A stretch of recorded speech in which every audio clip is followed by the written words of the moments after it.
Assalamu alaikum, dear all students of class 8. This is your teacher Ms. Taniyat, and I hope you all will be fine and safe at your homes. So students, in this session of SST, I am moving towards the remaining topics of unit number 8, Pakistan movement. So come on page number 82. On page number 82, here I have a topic, round table conferences. In 1930, 1931 and 1932, the British government invited South Asian leaders to 3 round table conferences in London. British government ने 1930, 31 and 32 में south Asian leaders को जो है वो invite किया था, किसमें? Round table conferences पे लंदन में, जो कि कहाँ हुई थी? लंदन में. Jinnah was invited to the first 2 but he became so disappointed with the politics of South Asia.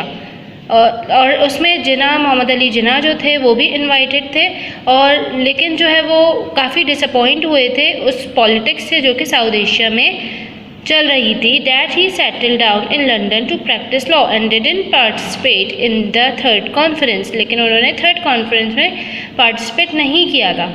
Iqbal was invited to the second and the third conferences and this brought an opportunity for the 2 great minds to hold separate private meetings. और इसमें जो है वो इकबाल भी जो है वो invited थे, और इस तरीके से 2 लोगों को, 2 ग्रेट माइंड्स को जो है वो अपनी राय इजहार करने का एक अच्छा मौका मिला. Sometimes when 2 people come together who are different in many ways. और बाज़ औक़ात ऐसा होता है कि 2 लोग जब अलग अलग सोचने वाले मिलते हैं, मिल के बैठते हैं, but believe in the same principles. लेकिन वो क्या करते थे? एक ही उसूलों पर बिलीव करते थे. An opportunity arises for them to learn from each other. तो एक ये उनको अपॉर्चुनिटी मिलती है कि वो एक दूसरे से बहुत कुछ सीखें. It seems that this is what happened through the meetings of Iqbal and Jinnah in London. और इस मीटिंग से क्या हुआ? Iqbal was a scholar who knew Urdu, Persian, Arabic, Punjabi, Sanskrit, German, English and Latin. अल्लामा इकबाल जो थे वो एक scholar थे जो क्या क्या जानते थे? Urdu, Persian, Arabic, Punjabi, Sanskrit, German, English and Latin. He had studied the literature of great Muslim writers. और उन्होंने लिटरेचर, अदब पढ़ा था अजीम मुसलमान राइटर्स का, as well as the literature of the West. और इसी तरह उन्होंने वेस्ट का भी जो है लिटरेचर पढ़ा था. Like Jinnah he was also a barrister by profession. वो अपने प्रोफेशन के लिहाज से जो बैरिस्टर थे. Also like Jinnah he believed in the dignity of human being. और वो जो है वो मुसलमानों की अज़मत, इंसान की अज़मत पर जो है वो बिलीव करते थे. It seems that he convince Jinnah. और ये देखा गया कि उन्होंने जो है वो कन्विंस कर लिया जिन्ना को that the only solution to the problems of South Asia was that Muslim should unite as a nation. के जो साउथ एशिया के मुसलमान हैं उनकी प्रॉब्लम्स का एक ही सोल्यूशन है कि वो एक कौम बन जाए, एक मुस्लिम कौम बन जाए. And work for their own demand, जो कि सिर्फ अपनी डिमांड्स के लिए वर्क करें. And I hope you all have understood that what was the round table conference. तो राउंड टेबल कॉन्फ्रेंस में क्या हुआ था? 1930, 31 एंड 32 में ब्रिटिश गवर्नमेंट ने जो है वो इनवाइट किया था साउथ एशियन लीडर्स को इस 3 राउंड टेबल कॉन्फ्रेंस में, जो कि लंदन में हुई थी. और उसमें हमारे ग्रेट लीडर कायदे आज़म मोहम्मद अली जिन्ना एंड अल्लामा इकबाल भी इनवाइटेड थे. उन 3 अजीम लोगों में से 2 अजीम लोग जो थे वो कायदे आज़म और अल्लामा इकबाल थे. इस तरीके से जो है वो इस कॉन्फ्रेंस के थ्रू अल्लामा इकबाल और कायदे आज़म को अपने अपने व्यूज़ शेयर करने का जो है वो एक मौका मिला था. दोनों जो है वो अलग अलग थिंकिंग, अलग अलग सोच विचार के मालिक थे, लेकिन वो दोनों जो है वो एक ही उसूल पर जो है वो यकीन रखते थे. उनके उसूलों की जो सोच थी वो बिल्कुल एक दूसरे से मिलती जुलती थी, जिसकी वजह से उनको उन दोनों को अपनी अपनी राय इजहार करने का जो है वो मौका मिला था. और अल्लामा इकबाल जो हैं वो एक अजीम स्कॉलर थे जो किस किस बारे में जानते थे, उर्दू लैंग्वेज, पर्शियन के बारे में, Arabic, Punjabi, Sanskrit, German, English and Latin. और उन्होंने जो है वो काफ़ी दूसरे अजीम राइटर्स के बारे में, उनके अदब के बारे में भी काफ़ी उनको नॉलेज थी। और जबकि कायदे आज़म मोहम्मद अली जिन्ना जो थे वो एक बैरिस्टर थे अपने प्रोफेशन के लिहाज से। और अल्लामा इकबाल भी जो है वो कायदे आज़म की तरह मुसलमानों की और इंसानियत की अज़मत पर जो है वो यकीन रखते थे। इस कुछ उसूलों और कुछ उनकी थिंकिंग जो मैच कर रही थी दोनों की, उस वजह से दोनों को जो है वो अपनी अपनी राय इजहार करने का मौका मिला।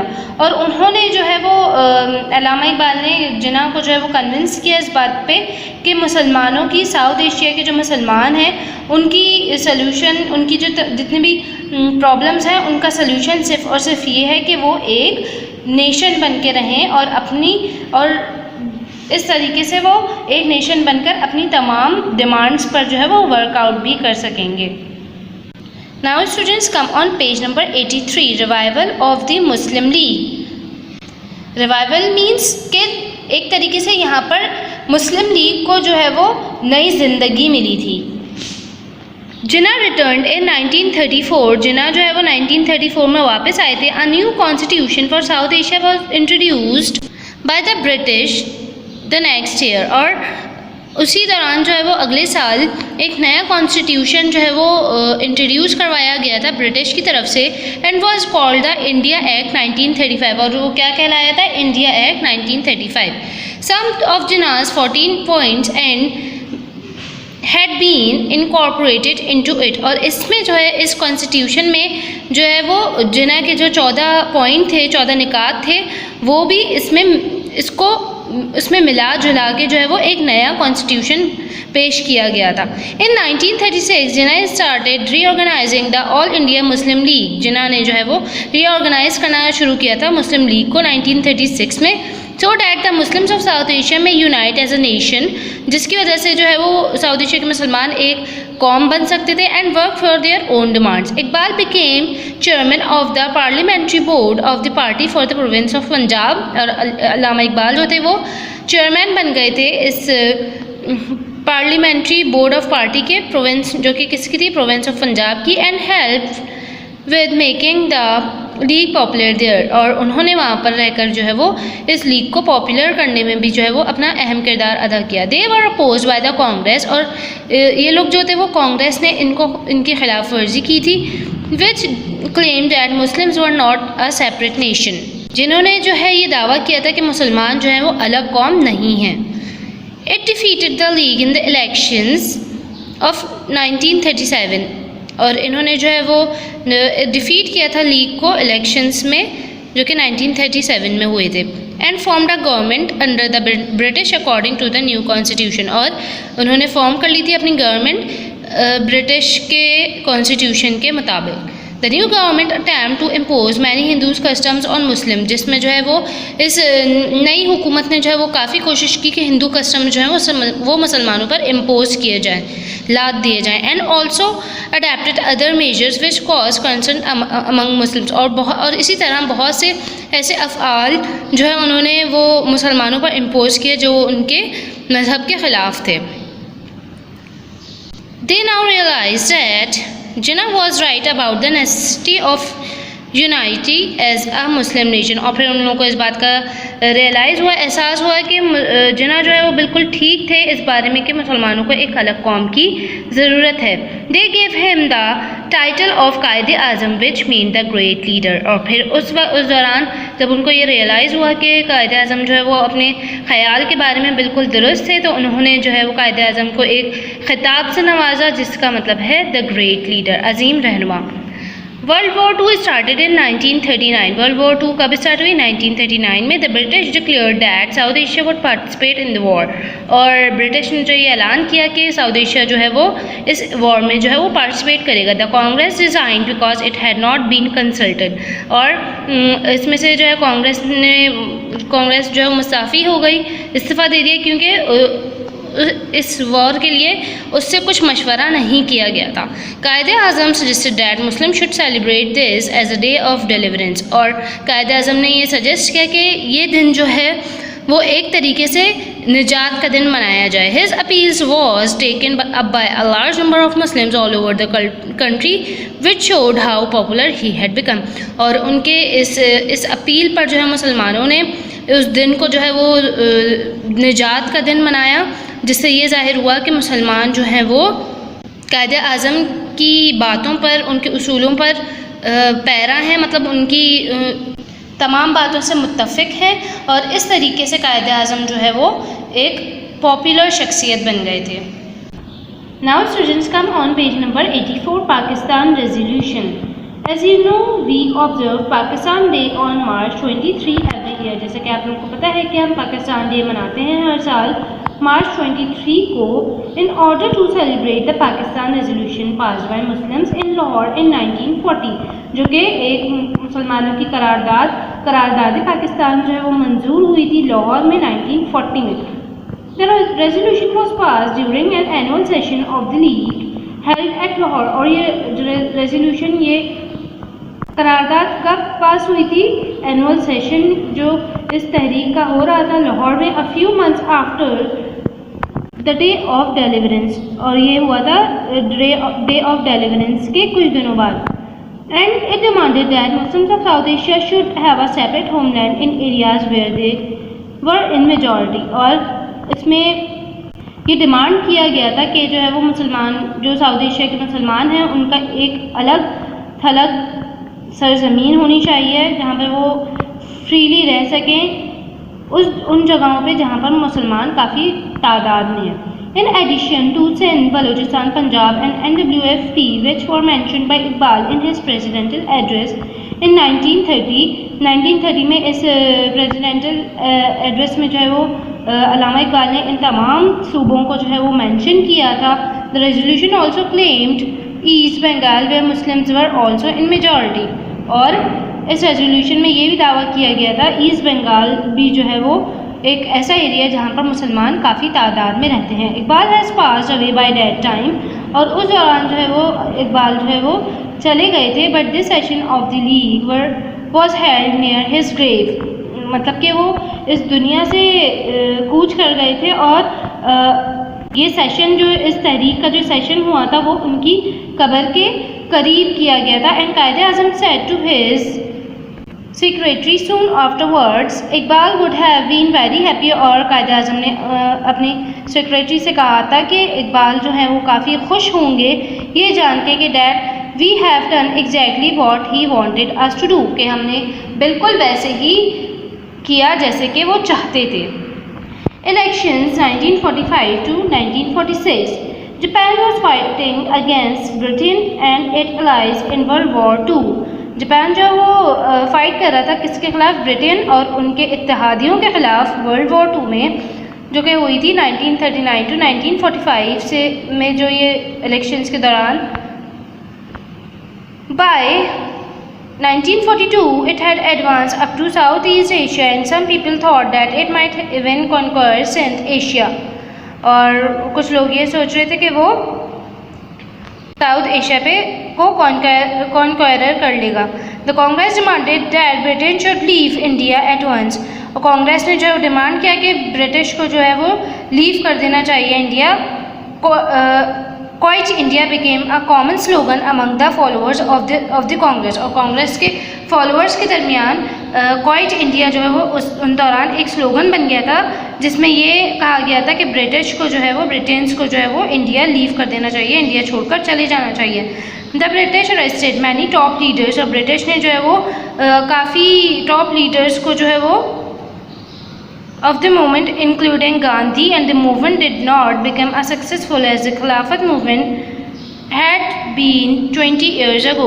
और जो है ब्रिटिश ने जो है वो काफ़ी टॉप लीडर्स को जो है वो अरेस्ट कर लिए थे, जिसमें गांधी भी शामिल थे, और ये मूवमेंट जो थी वो सक्सेसफुल नहीं रही थी खिलाफत मूवमेंट की तरह। While the leaders of the Congress were in jail, जबकि ये लीडर्स कांग्रेस के जो जेल में थे, the League found an opportunity to work with the people, और इस लीग को जो है वो एक मौका मिला कि वो लोगों के साथ काम कर सके, and increase its influences. When Gandhi and other leaders were released, sometime later they realized that the demand for a separate Muslim homeland or Pakistan had become very popular. और जब ये तमाम लीडर्स जो कि कांग्रेस के जेल में कैद थे, जब ये उनको रिहाई मिली, जब वो जेल से छूटे, तो उन्होंने देखा कि जो ये मुस्लिम होमलैंड की डिमांड है वो काफ़ी पॉपुलर हो गई है. World War II ended on August 14, 1945. The British announced that they would conduct fresh election in order to decide the future. और जब 1945 में वॉर एंड हुई तो ब्रिटिश ने अनाउंस किया कि वो एक फ्रेश इलेक्शंस कंडक्ट करेगा जिसमें वो ये डिसाइड करेंगे कि फ्यूचर में क्या करना है.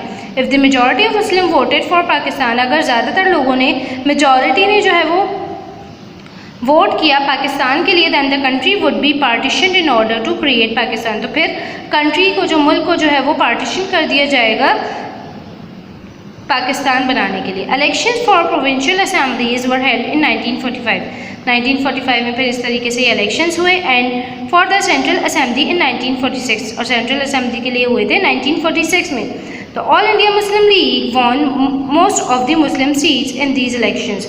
मुस्लिम लीग ने जो है वो काफ़ी नशिस्तें जो जीती थी वो मुस्लिम सीट्स की जीती थी, इस मुसलमानों के लिए जीती थी इस इलेक्शन में. Quaid e Azam claim prove to be right, और इस तरीके से कायदे आज़म का जो दावा था वो बिल्कुल सही प्रूव हो गया. His political party was the only representative of Muslims in India. और उनकी जो ये पार्टी थी कि वो जो है वो सिर्फ मुसलमानों को जो है वो रिप्रेजेंट कर रही थी इंडिया में. Now the cabinet mission plan. The British made one last attempt to keep South Asia together. और फिर जब ये सब इलेक्शंस के बाद जो है वो पाकिस्तान बनने की जो डिमांड पूरी होने लगी थी, तो ब्रिटिश ने जो है वो एक और बार अपनी आखिरी कोशिश की कि वो साउथ एशिया में लोग जो हैं, तमाम मुसलमान और हिंदू जो हैं वो एक ही मिलकर रहें. They offered to make groups of provinces that would be independent in many ways. और उन्होंने ये ऑफ़र किया कि बहुत सारे प्रोविंसेस ऐसे हैं जो कि इंडिपेंडेंट हैं बहुत सारे तरीक़ों से, लेकिन फिर भी वो एक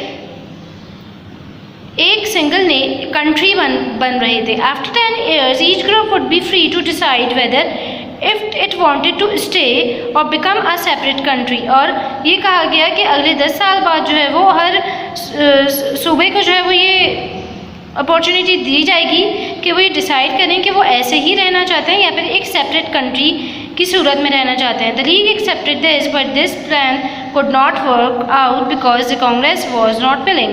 और ये प्लान जो है वो ज़्यादा वक्त काम ना कर सका क्योंकि कांग्रेस ने भी जो है इस बात पे हामी नहीं भरी थी. This was called the cabinet mission plan because it had been presented by some of members of the British cabinet.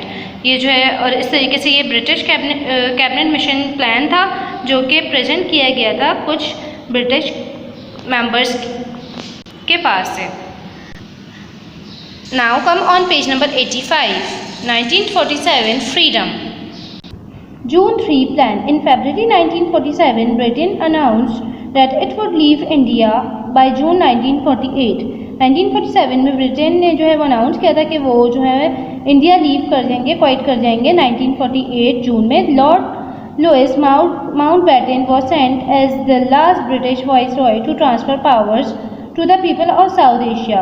Lord Louis Mountbatten जो थे वो भेजे गए थे एक आखिरी ब्रिटिश वाइसरॉय की सूरत में, जो कि ट्रांसफ़र, उनको ये अथॉरिटी दी गई थी कि वो तमाम क़ुव्वतें, तमाम ताकतें जो हैं वो साउथ एशिया के लोगों में जो है वो ट्रांसफ़र कर दें. Lord Mountbatten didn't want to accept Pakistan. वो जो है वो एक्सेप्ट नहीं करना चाहते थे पाकिस्तान को, but the Muslim wanted nothing less. लेकिन मुसलमान ऐसा नहीं चाहते थे. Mountbatten then suggested that the provinces of Bengal and Punjab should also be divided.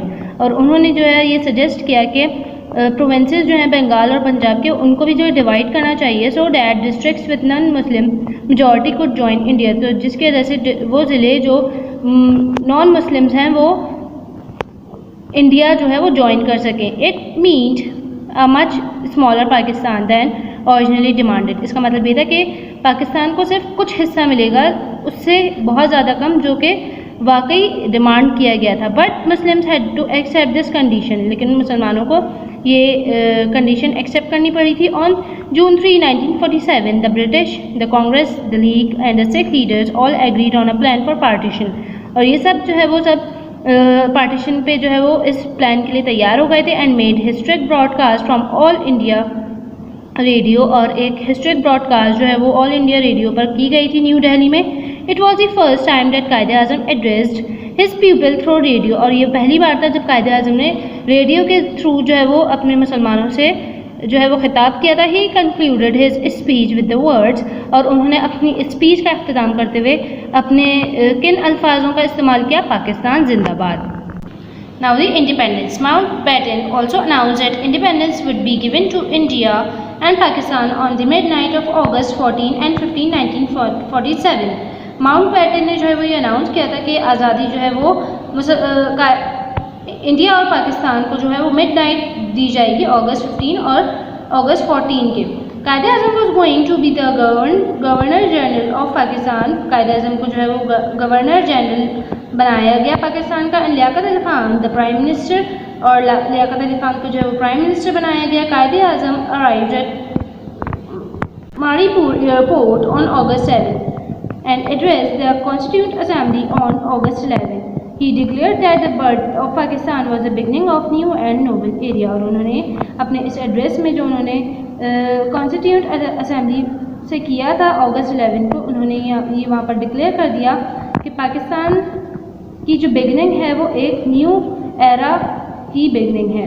The title of Quaid e Azam was officially approved by the assembly on August 12, और जो ये कायदे आज़म का टाइटल था वो ऑफिशियली अप्रूव किया गया असेंबली के थ्रू अगस्त 12 को। The next day the last viceroy came to Karachi, और उसके दूसरे दिन लास्ट वाइसरॉय जो थे वो कराची आए। On the morning of August 14 he read out the messages from the British king, और अगस्त 14 को उन्होंने जो है वो तमाम मैसेजेस पढ़े जो कि ब्रिटिश किंग ने पहुँचाए थे। एंड लेफ्ट, और फिर वो सब तमाम पढ़ के चले गए। The nation was now independent, और इस तरीके से ये कौम जो थी वो आज़ाद हो गई थी। And Pakistan came into being at midnight, और पाकिस्तान जो है वो मिडनाइट को जो है वो आज़ाद हो गया था बिटवीन अगस्त 14 एंड 15।